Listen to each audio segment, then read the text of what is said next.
Bismillahirrahmanirrahim. Students, my name is Ahmed Nadeem and I am your teacher for statistics. Chapter number 15 हम start कर चुके हुए हैं और लास्ट लेक्चर में हमने कुछ न्यूमेरिकल क्वेश्चंस को स्टडी किया था। वर्ड प्रॉब्लम्स को देखते हुए हम आगे की तरफ बढ़ेंगे और कुछ और शॉर्ट क्वेश्चंस को आज के लेक्चर में अंडरस्टैंड करेंगे। तो चलिए बोर्ड की तरफ देखते हैं और आज का क्वेश्चन है उसको सॉल्व करते हैं। स्टेटमेंट पहले अंडरस्टैंड करेंगे। Given the following data determine the nature of association between the attributes. गौर करें कि आपको ये कहा गया है कि नेचर एसोसिएशन की फाइंड करें। तो इससे पहले आपको ये आइडिया होना चाहिए कि नेचर को फाइंड करने के लिए क्या टेक्निक्स हमारे माइंड के अंदर हैं। तो लास्ट लेक्चर में हमने इसको भी थोड़ा सा डिस्कस किया था कि नेचर का मतलब ये है we are actually concern with the association like अब एसोसिएशन कौन कौन सी हो सकती है, या तो इंडिपेंडेंट होंगे एट्रीब्यूट्स यानी नो एसोसिएशन हम इसको कह सकते हैं, इंडिपेंडेंस होंगे, या negative association between the attributes,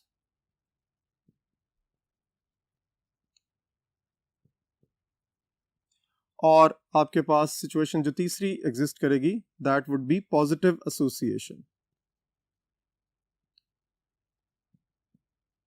ठीक है जी, यानी आपने इस पर्टिकुलर क्वेश्चन के अंदर ये चीज डिफाइन करनी है कि इधर ए और बी जो दो एट्रीब्यूट्स हैं वो पॉजिटिवली एसोसिएटेड हैं, वो नेगेटिवली एसोसिएटेड हैं, या उनमें किसी किस्म की भी कोई एसोसिएशन एग्जिस्ट नहीं करती, मींस कि वो इंडिपेंडेंट इवेंट्स हैं। इवेंट्स इसलिए भी कहा जाता है कि आमतौर पर हम जब स्टैटिस्टिक्स में डिफरेंट कैटेगरीज को स्टडी कर रहे होते हैं तो हम उसको इवेंट्स के तौर पर भी कंसिडर करते हैं, लेकिन एक्चुअली हम एट्रीब्यूट्स को चूंकि स्टडी कर रहे हैं तो ज्यादातर हम एट्रीब्यूट्स का लफ्ज इस्तेमाल करेंगे। सो एट्रीब्यूट्स की इंडिपेंडेंस है, पॉजिटिव एसोसिएशन है या नेगेटिव एसोसिएशन है। नेचर का मतलब ये है, ये एक्चुअली मैं ये बात कर। सो नेचर को आपने आज से याद रखना है कि नेचर ऑफ एट्रीब्यूट्स का मतलब ये है कि आपने किस अंदाज में उसको लेकर चलना है, इधर पॉजिटिव, नेगेटिव और इंडिपेंडेंस। अच्छा जी, उसके बाद आप देखिए हम अपने सॉल्यूशन की तरफ जाएंगे। तो आपको फ्रीक्वेंसी ऑफ ए मेंशन्ड है 30, फ्रीक्वेंसी ऑफ बी मेंशन्ड है 60, और ए बी दोनों की जो कंबाइंड आपकी फ्रीक्वेंसी है दैट इज 12, और टोटल नंबर ऑफ ऑब्जर्वेशंस आपको 150 दिए हुए। तो हम देखेंगे अपने प्रीवियस कॉन्सेप्ट्स की तरफ, फ्लैशबैक करेंगे और फॉर्मूला माइंड के अंदर लाएंगे कि किस पर्टिकुलर सिचुएशन में हमारे पास इंडिपेंडेंस एग्जिस्ट करती है, किस सिचुएशन में पॉजिटिव एसोसिएशन है और किस सिचुएशन में नेगेटिव एसोसिएशन है। सो सबसे पहले हम स्टार्ट ही एक्चुअली इंडिपेंडेंस से करते हैं कि अगर हमारे पास ये सिचुएशन एग्जिस्ट कर जाए,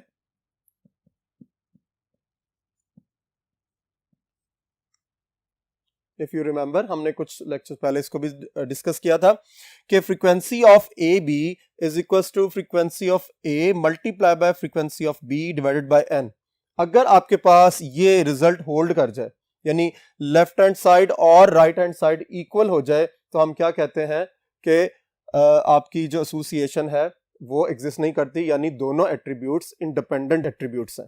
ठीक है, अगर यहां पर इक्वालिटी के बजाय ग्रेटर देन का साइन आ जाए तो हम ये कहते हैं कि एसोसिएशन जो है वो कौन सी है, पॉजिटिव एसोसिएशन। यानी ये जो ए बी की फ्रीक्वेंसी ग्रेटर हो जाए किससे, A multiply by B divided by N से। और इसी तरह जो तीसरा कॉन्सेप्ट था आपको याद होगा, यहां मैं सिर्फ सबको बारी बारी इसलिए नहीं लिख रहा कि हमें लिखने की जरूरत नहीं है, सिर्फ मैं इस वक्त आपको ये गाइड कर रहा हूं कि किस तरह आपने सीक्वेंस ऑफ सोल्यूशन अपने माइंड के अंदर जनरेट करना है। ठीक है, सो अगर ये सिचुएशन एग्जिस्ट कर जाती है तो इसका मतलब है हम ये समझते हैं कि आपकी जो एसोसिएशन है वो नेगेटिव है, क्योंकि ए बी की जो फ्रीक्वेंसी है वो लेस है multiplication of individual frequencies of A B divided by N. So इसका मतलब ये हुआ इस पूरी सिचुएशन में हमें दो चीजें चाहिए, एक ए बी की फ्रीक्वेंसी और इनकी मल्टीप्लिकेशन डिवाइडेड बाय एन। जब हम ये दो कैलकुलेट कर लेंगे तो इसका मतलब है कि we are in the question और फिर हमें इजीली पता भी चल जाएगा। सो अब आप गौर से देखो कि अगर क्वेश्चन को नोट करें तो आपके पास जो फ्रीक्वेंसी ऑफ ए बी वो 12 मेंशन्ड है। सो हम सिर्फ इसको कैलकुलेट करेंगे जो राइट हैंड साइड है। तो उसके लिए हमें क्या चाहिए, frequency of A, frequency of B और एन।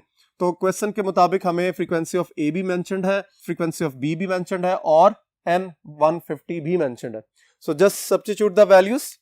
तो यहां पर मैं पुट अप कर रहा हूं, यानी ये हमें कैलकुलेट करने की जरूरत नहीं है क्योंकि ये ऑलरेडी हमें गिवन है, दैट इज 12। सो इसको मैं अलग से यहां पे साइड पे बता रहा हूं। आप जरा इसको कैलकुलेट करके देखिए। This is 30 multiply by 60 divided by 150। तो कैलकुलेटर्स हमेशा की तरह आपके पास जरूर होने चाहिए। ये बात पहले लेक्चर से डिस्कस हो रही है, इसको वेरीफाई करेंगे आप मेरे साथ। 30 मल्टीप्लाई बाय 60 डिवाइडेड बाय 150। तो देखिए आपका जो आंसर यहां पर आ रहा है दैट इज 12। होप आपको आइडिया हो गया होगा कि इस वक्त जो नेचर ऑफ एट्रीब्यूट्स है या नेचर ऑफ एसोसिएशन वो क्या है। हम ये कह सकते हैं, मैं इसको अलग कलर से यहां पर लिखता हूं ताकि आपको आइडिया हो। यहां पे हम ये कह सकते हैं as A B frequency is equals to multiplication of frequency of A multiply by frequency of B divided by N is equals to 12। यानी इसका आंसर और इसका आंसर दोनों 12 निकल आए। इसका मतलब है ये इक्वलिटी होल्ड कर गई है। अब जब इक्वलिटी होल्ड कर गई है तो इसका मतलब हम ये कह सकते हैं इस पर्टिकुलर सिचुएशन के लिए। सो ये बिल्कुल क्लियरली माइंड के अंदर रखना है कि अगर एक पार्ट में 2, 3, 4 पार्ट्स हैं तो इसका मतलब ये हरगिज नहीं है कि हर एक के लिए यही सिचुएशन एग्जिस्ट करेगी। सो इस पर्टिकुलर सिचुएशन में जिसमें ये आपको फ्रीक्वेंसीज मेंशन्ड है एन 150 है, इस सिचुएशन के लिए हम क्या लिखेंगे, एट्रीब्यूट्स आर इंडिपेंडेंट। और हम क्या कह सकते हैं, और इसके अलावा लिख सकते हैं नो एसोसिएशन। यानी अगर नो एसोसिएशन लिख दें तब भी ठीक है, इंडिपेंडेंस लिख दें तब भी ठीक है। नेक्स्ट बोर्ड की तरफ चलते हैं और नेक्स्ट पार्ट को सॉल्व करते हैं। जी नेक्स्ट हमारे पास पार्ट क्या है, आपको अगर थोड़ा सा गौर करें तो अल्टीमेट क्लास फ्रीक्वेंसीज मेंशन्ड है। आपको ए बी की वैल्यू दी हुई है, आपको अल्फा बी की वैल्यू दी हुई है, ए बीटा और अल्फा बीटा की वैल्यूज दी हुई है। आपने इन सब वैल्यूज को यूज करके कैलकुलेट करना है नेचर ऑफ एसोसिएशन। तो हमेशा की तरह मैं ये कहता हूं, अच्छी बात है कि आपकी मेमोरी ठीक है और आप रिलेशनशिप्स को याद कर लेते हैं और उन रिलेशनशिप्स को यूज करके आप कैलकुलेशंस परफॉर्म करते हैं। लेकिन याद रखिए कि अगर आपके पास एक सिचुएशन है और आप उसको बार बार यूज करते हैं इस अंदाज में कि वो आपके लिए एरर के चांसेस हैं वो रिड्यूस कर रही है, तो बेहतर ये है कि आप उसी तरफ मूव करें। मसलन मैं ये हमेशा से कहता हूं कि जब भी आप को कुछ फ्रीक्वेंसीज मेंशन्ड है और कुछ फ्रीक्वेंसीज आपने कैलकुलेट करनी है, तो बेहतर यह है कि आप टेबल परफॉर्म कर लें। यानी टेबल की जो कैलकुलेशंस हैं वो परफॉर्म करें और उसके बाद उन कैलकुलेशंस को यूज करते हुए अपनी फर्दर कैलकुलेशंस को कंप्लीट करें।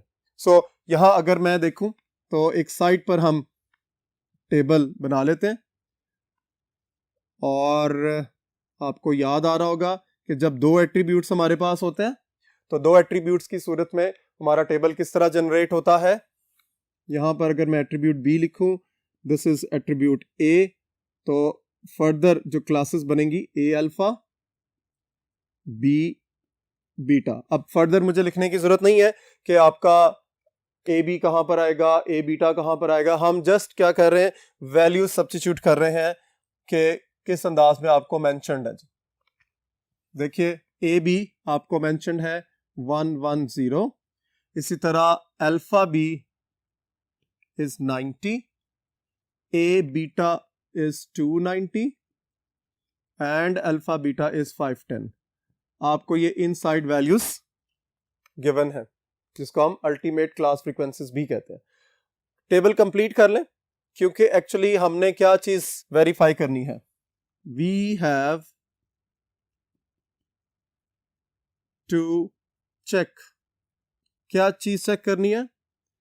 Values of A B frequency and A multiply by B divided by N. हम इसको चेक करेंगे, वहां से हमें अंदाजा हो जाएगा कि आपकी कैलकुलेशंस में वैल्यूज को देखते हुए कि नेचर ऑफ एसोसिएशन क्या है आपकी। जरा देखिए उस टेबल को, और इस टेबल को कंप्लीट करें, वहां से हम ये वैल्यूज को लोकेट करेंगे, आपको अंदाजा हो जाएगा। जो हमें चाहिए हम सिर्फ वही लिखेंगे, यानी आई नीड दिस वन, वो आपको मेंशन्ड है 110। उसके बाद मुझे फ्रीक्वेंसी ऑफ ए चाहिए, फ्रीक्वेंसी ऑफ बी चाहिए, तो मैं उसको वहां पर कैलकुलेट करूंगा। तो फ्रीक्वेंसी ऑफ ए कहां से मिलेगी? ऑब्वियसली 110 और 290 को ऐड करेंगे, 290 और 110 ऐड होकर 400 बन जाएंगे। और फिर उसके बाद बी की फ्रीक्वेंसी हमें चाहिए, तो 110 और 90 इट इज 200, ठीक है। लेकिन चूंकि हमें यहां पे एन बी रिक्वायर्ड है, तो हम क्या करेंगे कि हम इसकी जितनी भी आपकी फ्रीक्वेंसीज हैं सब कैलकुलेट करने के बाद ओवरऑल सम करेंगे, तो आपको आइडिया हो जाएगा। मे बी हम यहां मूव कर सकते हैं, दिस इज 510 प्लस 90, 510 और 90 को आप ऐड करेंगे तो ये 600 हो जाएगा। इस तरह आपके पास जो n की वैल्यू है वो 1000 हो जाएगी। तो यहां से देखिए दिस इज 800। क्लियर होगी बात? आपकी ये सारी वैल्यूज नोन हो गई हैं। अब सिंपल आपको क्या करना है, a multiply by b divided by n करना है, और ये देखिए आपके पास जो वैल्यूज एग्जिस्ट कर रही हैं, it is 400 multiply by b की वैल्यू है आपके पास 200 डिवाइडेड बाय 1000। सो देखिए जरा आंसर क्या एग्जिस्ट कर रहा है। It is 4 2s are 8। हम कैलकुलेटर पर ही इसको वेरीफाई करते हैं। 400 मल्टीप्लाई बाय 200 डिवाइडेड बाय 1000, तो आपका आंसर क्या आ गया? 80, ठीक है। नाउ ए बी क्या था आपके पास, जरा गौर से देखिए। जो आपको क्वेश्चन में मेंशन्ड है, दिस इज 110, ठीक है, और ये मैं ब्रैकेट में लिख भी देता हूं, इट इज गिवन। देखिए स्ट्रक्चर ऑफ शॉर्ट क्वेश्चन या स्ट्रक्चर ऑफ लॉन्ग क्वेश्चन, ये भी बड़ा इंपॉर्टेंट रोल प्ले करता है आपकी कैलकुलेशंस के अंदर। अगर आप इसको अच्छे तरीके से स्टेप बाय स्टेप करेंगे, तो टीचर को जो मार्किंग कर रहा है उसकी अंडरस्टैंडिंग बहुत अच्छे तरीके से बिल्टअप होगी और वो आपको अच्छे मार्क्स देगा। इसलिए आपने बड़ा अच्छे तरीके से हर चीज को क्लियरली मेंशन करना है, ताकि किसी किस्म की भी कोई कंफ्यूजन बिल्टअप ना हो। अब आप देखिए कि ये 110 था, हमने एक्चुअली दोनों में रिलेशनशिप चेक करना है। एज हम ये कह सकते हैं कि हमें ये गिवन थी वैल्यू, हमने इसका कंपैरिजन कर लिया, तो फिर लिख सकते हैं एज 110 इज ग्रेटर देन 80। 110 की वैल्यू 80 से बड़ी है। हम ये कह सकते हैं दैट इज क्या चीज, के A B frequency is greater than the multiplication of individual frequencies of a b divided by n। तो देखिए जरा ये सिचुएशन जब होल्ड करती थी तो हम नेचर ऑफ एसोसिएशन को क्या कहते थे, जरा सोचिए। Attributes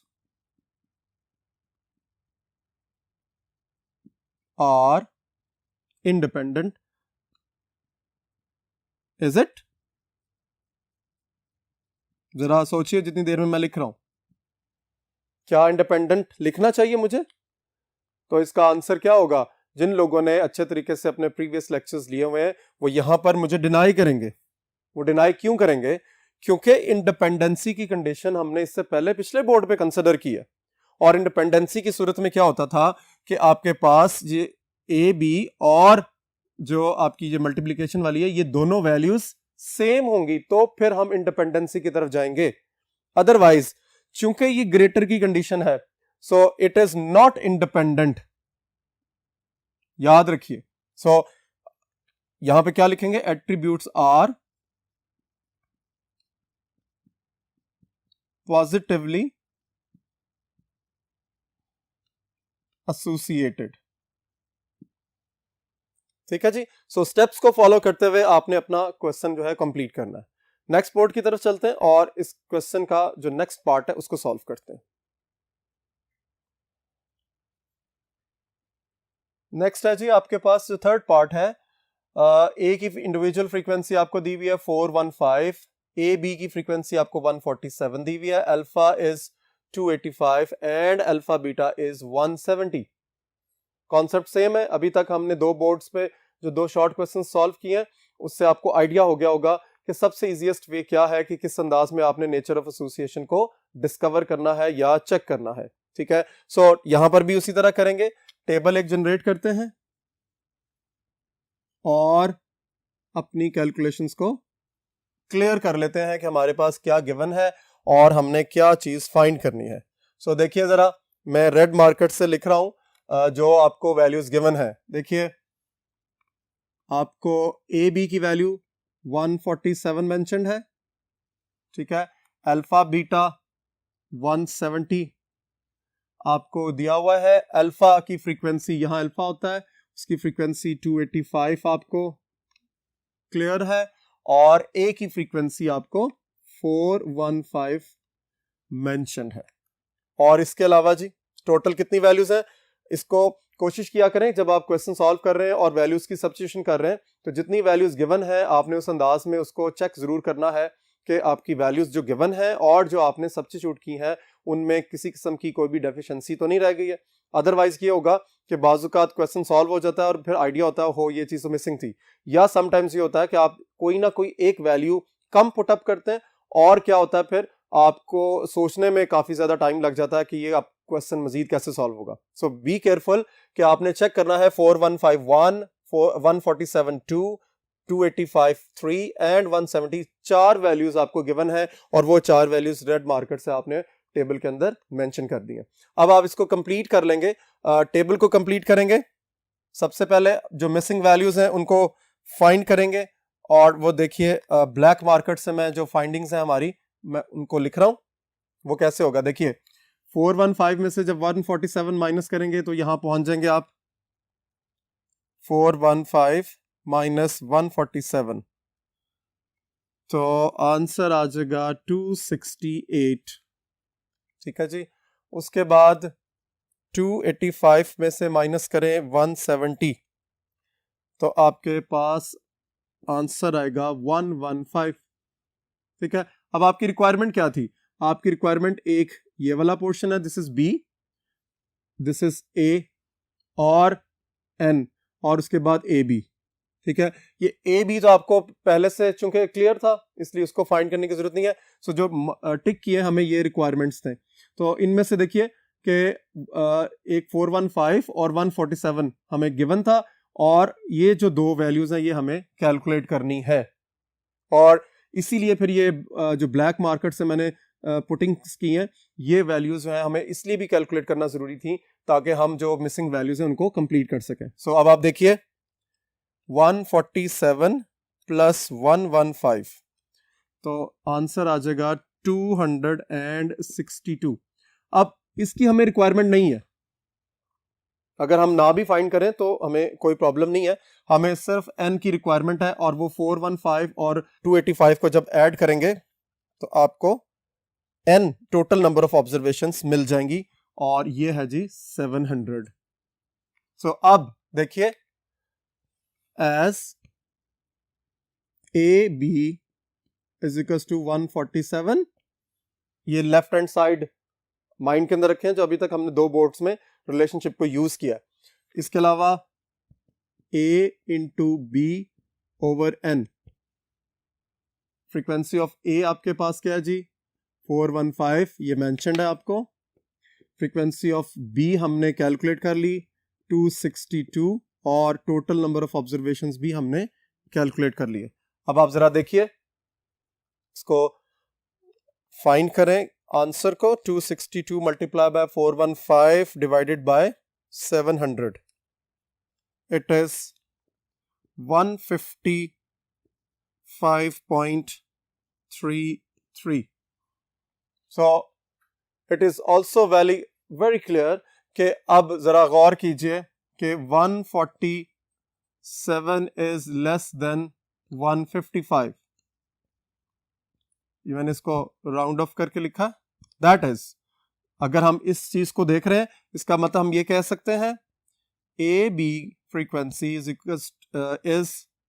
less than frequency of A multiply by frequency of B divided by N. तो लेस वाली सिचुएशन में हम क्या लिखते थे, एट्रीब्यूट्स आर negatively associated।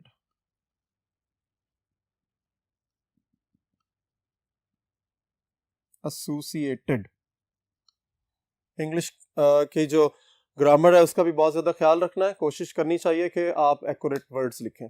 वापस बोर्ड नंबर 1 की तरफ चलते हैं और मजीद देखते हैं कि आज के लेक्चर में हम कौन से क्वेश्चन सॉल्व करेंगे। नेक्स्ट हमारे पास क्वेश्चन है, calculate the coefficient of association between the intelligence of fathers and sons.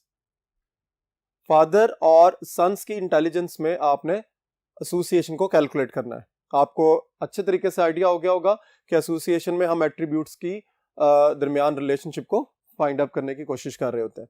सो अब यहाँ पर इंटेलिजेंस है फादर्स की और सन्स की, उसको हमने आइडेंटिफाई करना है। आपको कुछ फ्रीक्वेंसीज दी हुई है, यानी डेटा आपको जब कलेक्ट किया गया है तो उसके मुताबिक आपको इंफॉर्मेशन प्रोवाइड की गई है कि ऐसे इंटेलिजेंट फादर्स जिनके सन्स भी इंटेलिजेंट थे वो 265 लोग थे टोटल। यानी डेटा इकट्ठा किया गया कुछ लोगों में से, उनमें से 265 ऐसे लोग थे कि जिनके फादर्स और सन्स दोनों इंटेलिजेंट थे। ठीक है, इसके बाद उन्हीं इंटेलिजेंट फादर्स में से 100 ऐसे लोग भी थे कि जिनके सन्स जो हैं वो डल थे, यानी उनकी मेंटल एबिलिटी या कैपेबिलिटीज जो हैं वो इतनी अच्छी नहीं थी। इसी तरह डल फादर्स के साथ इंटेलिजेंट सन्स की तादाद 95 थी और डल फादर के साथ डल सन्स की तादाद 450 थी। सो इसका मतलब है कहीं ना कहीं एसोसिएशन है। देखिए गौर कीजिए कि आप न्यूमेरिकल कैलकुलेशन को यूज करने की कोशिश कर रहे हैं एट्रीब्यूट्स के एस्पेक्ट्स में, यानी एट्रीब्यूट्स एग्जिस्ट कर रहे हैं। इंटेलिजेंस इज अ एट्रीब्यूट, एक क्वालिटेटिव वेरिएबल है, लेकिन आप उसको न्यूमेरिकल शिफ्टिंग के बाद आप उसको चेक करते हैं एसोसिएशन को। ठीक है, सो यहां पर वही बात सबसे इंपॉर्टेंट कि आप टेबल कैसे जनरेट करेंगे। तो देखिए जरा गौर से, यहां पर हम लिखेंगे किस अंदाज में, वो भी आप यहां कैलकुलेट कीजिए। देखिए मैं ऊपर लिख देता हूं फॉर एग्जांपल फादर, और फादर के दो फर्दर एट्रीब्यूट्स कौन कौन से थे, इंटेलिजेंस, इंटेलिजेंस को मैं आई से रिप्रेजेंट कर देता हूं, दिस इज इंटेलिजेंस, और इसके अलावा डल सन्स और डल फादर भी हैं। सो इंटेलिजेंस और ये डी स्टैंड फॉर डलनेस। इसी तरह सन को अगर आप देखें, यानी बेटा भी इंटेलिजेंट हो सकता है या डल हो सकता है। ये दो फर्दर उनके एट्रीब्यूट्स जनरेट हो गए। अब आप देखिए आपको वैल्यूज कैसे पुट अप करनी है, जनरेट कैसे करनी है। गौर से देखो कि इंटेलिजेंट फादर विद इंटेलिजेंट सन, यानी ये इंटेलिजेंट फादर का कॉलम है, और जब रो यहां से हम देखेंगे सन की तो यहां पर लिखा जाएगा, यानी ये जो वैल्यू है 265 विच इज शोइंग के सन भी इंटेलिजेंट है और फादर भी इंटेलिजेंट है। तो देखिए आपकी फर्स्ट लाइन यहां से कंप्लीट हो गई। उसके बाद यहां पे कौन सी वैल्यू लिखेंगे, जरा गौर से देखिए, इंटेलिजेंस है और ये डलनेस है, फादर की डलनेस को और सन की इंटेलिजेंस को लिखेंगे। तो जरा देखिए कि कहां पर फादर डल है और सन जो है वो इंटेलिजेंट है। तो देखिए ये डलनेस ऑफ फादर और इंटेलिजेंट सन्स, तो इसका मतलब है कि 95 यहां पर लिखा जाएगा। अक्सर ये होता है स्टूडेंट्स क्या करते हैं इस तरह के क्वेश्चंस के अंदर, वो सीक्वेंस में लिख देते हैं। सो आपको क्या करना है, एट्रीब्यूट्स की सीक्वेंस को अंडरस्टैंड करना है और स्टडी करना है। यहां देखिए ये डलनेस है किसकी, सन की, और यहां पर जब मैं कोई वैल्यू लिखूंगा इसका मतलब है कि सन डल होगा लेकिन फादर इंटेलिजेंट होगा। तो गौर से देखिए, intelligent father with intelligent son ये हमें नहीं चाहिए। उसके अलावा intelligent father with dull sons, यानी सन जो है वो डल है, फादर इंटेलिजेंट है, वैल्यू 100 आ गई। अब आप ये कह सकते हैं कि जी ये 450 है, अल्टीमेटली चौथी वैल्यू तो एक ही जगह बची है तो वहीं लिख दी हमने, लेकिन ये प्रूफ भी हो रहा है। गौर से देखिए कि 450 की किस वैल्यू को रिप्रेजेंट कर रहा है कि यहां से सन भी डल है और ऊपर आप देखें तो फादर भी डल है, so dull fathers with dull sons is 450। आपका क्वेश्चन कंप्लीट हो गया। कोफिशिएंट ऑफ एसोसिएशन के लिए आपको क्या करना होता है, आपको जो अल्टीमेट क्लास फ्रीक्वेंसीज होती हैं उसका डिटर्मिनेंट कैलकुलेट करना है, ठीक है। सो आप डायरेक्टली लिख भी सकते हैं, अगर आप इसको लिखना चाहो तो आप अपने एट्रीब्यूट्स के साथ इसको कंपेयर भी कर सकते हो, जो एट्रीब्यूट्स आपने याद किए हुए वो क्या, गौर से देखिए, ए बी, यहां पर ए बी होता था और ये आपका अल्फा बीटा। इसी तरह ये कंपैरिजन किस में जाएगा, this is alpha B and alpha beta. इसी एस्पेक्ट में आप अपना फॉर्मूला जनरेट करेंगे। नेक्स्ट बोर्ड की तरफ चलते हैं और इनकी वैल्यू को फॉर्मूले में सब्स्टिट्यूट करके अपने आंसर को कैलकुलेट करते हैं। जी नेक्स्ट आपके पास फॉर्मूला लिखेंगे, coefficient of association is equals to, जरा गौर से आपने इसको समझना है, this is A B into alpha beta minus A beta into alpha B divided by, आप सेम फैक्टर को कंसिडर कर सकते हैं, A B alpha beta plus A beta into alpha beta, this is alpha. अच्छा आप देखिए, जरा गौर कीजिए, यहां याद करना बहुत आसान है, लेकिन जैसे अब मुझे, अब बहुत अरसा हो गया हमें पढ़ाते हुए, लेकिन फिर भी मुझे थोड़ी सी कंफ्यूजन ये बिल्टअप हुई है, तो मैं आपको अब रास्ता बताने लगा हूं कि किस अंदाज में आपने अपनी कंफ्यूजन को, फॉर्मूले को, बजाय इसके कि आप बार बार याद करें और बार बार जो है उसकी प्रैक्टिस करते हुए उसको कंप्लीटली एक तरह का जिसको हम रट्टा कहते हैं वो लगाएं, आप क्या करें, आप यहां पर अगर कंफ्यूजन आ गई है, इसको चेक करना है तो क्या करेंगे, आप सिंपल रफ सा एक स्केच बनाएं और देखें कि जी ये है आपका ए बी, ये है अल्फा बी और ये है आपका ए बीटा और यहां पर अल्फा बीटा। तो जरा गौर से देखिए, हमने इसको इससे मल्टीप्लाई करना है जब डिटर्मिनेंट कैलकुलेट करना है, तो is it true, this is A B, this is alpha beta, okay.